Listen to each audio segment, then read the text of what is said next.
E aí, pessoal, tudo bem? Nesta aula, nós vamos falar sobre a indústria brasileira.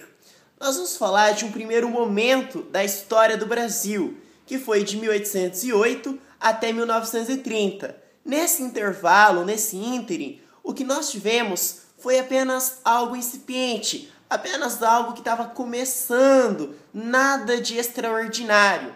Porque o que nós tínhamos de fato era um pequeno mercado interno. Então, a indústria ela não se desenvolveu sobremaneira por causa de uma série de fatores, como eu acabei de mencionar, devido a esse pequeno mercado interno.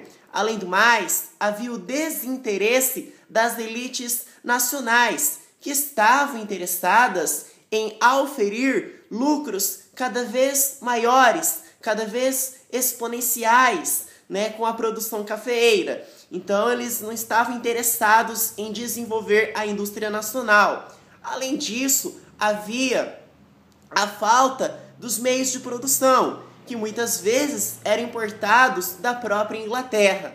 Então, isso tudo que eu falei, entre outros, acaba prejudicando o desenvolvimento, não digo prejudicando, mas acaba desfavorecendo a indústria brasileira. Então isso aí foi a primeira revolução industrial brasileira. No seu vestibular pode aparecer o termo revolução, a primeira revolução industrial brasileira. Já a segunda revolução industrial brasileira é dividida em fases. Na segunda revolução nós temos fases. Nós temos a primeira fase e nós temos aqui a segunda fase. A primeira fase foi de 1930 até 1955, tá? Que foi aquele período de Vargas e tal, que vocês já estão cansados de saber. O que vai acontecer? Nessa primeira fase da segunda revolução industrial brasileira, nós vamos ter a gente vai ter, na verdade, o êxodo rural, para começar. O que é o êxodo rural? Vamos tentar entender, sem decorar as coisas. Êxodo me lembra saída, me lembra retirada. Rural lembra campo. Então as pessoas elas começam a sair do campo, E esse êxodo rural acaba aumentando, por conseguinte, o mercado consumidor. Porque se eu tenho mais pessoas saindo da zona rural, isso acaba, evidentemente, aumentando o meu mercado consumidor, tá? E, claro, a mão de obra operária por tabela também, tá?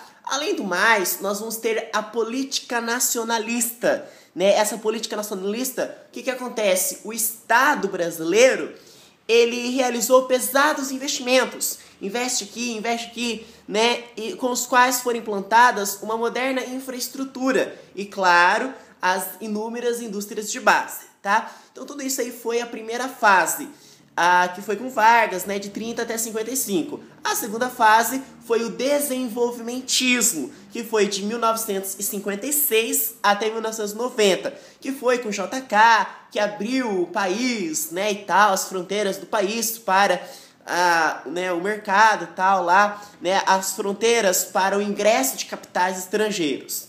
Bom, é claro que o grande destaque foi a indústria automobilística, tá? Bom, e aí, o que vai acontecer? Vou dar uma lida aqui, Através da associação com os capitais internacionais, capitais nacionais instituíram um modelo de desenvolvimento dependente do capitalismo internacional. Então, se aparecer uma questão lá falando dependente do capitalismo internacional, está certo, tá? Então, pode aparecer isso aí. E aí, formou-se a Tríplice Aliança com as indústrias de base, as indústrias de bens de consumo não duráveis e as indústrias de bens de consumo duráveis, tá?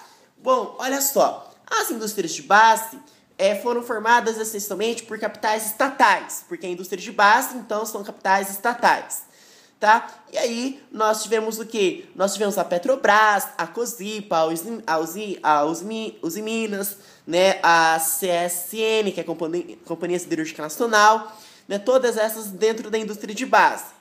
E aí, nós tivemos a indústria de bens de consumo não duráveis, em que prevaleceram capitais privados nacionais, tá? São exemplos as alimentícias, de bebida, de beneficiamento de produtos agrícolas ou agropecuários, arroz, algodão, têxteis, enfim. E aí as indústrias de consumo de bens, as indústrias de bens de consumo duráveis, que vai durar bastante, cujo controle está em grande parte nas mãos dos capitais privados internacionais. Isso aí vai estar nessas mãos desses capitais privados internacionais, tá? As automobilísticas, as de eletrodomésticos, equipamentos eletrônicos e etc. E para finalizar, cumpre lembrar que os governos militares não apenas deram continuidade a esse modelo de desenvolvimento dependente, como também aprofundaram. Na nossa aula de regime militar a gente vai falar muito disso, né?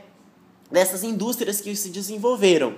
Os anos de 80, que foi a década perdida, né, foi a alusão ao agravamento da situação econômica do país. O modelo de desenvolvimento econômico dependente adotado pelo Brasil chegou a seu esgotamento, tá? Muito obrigado.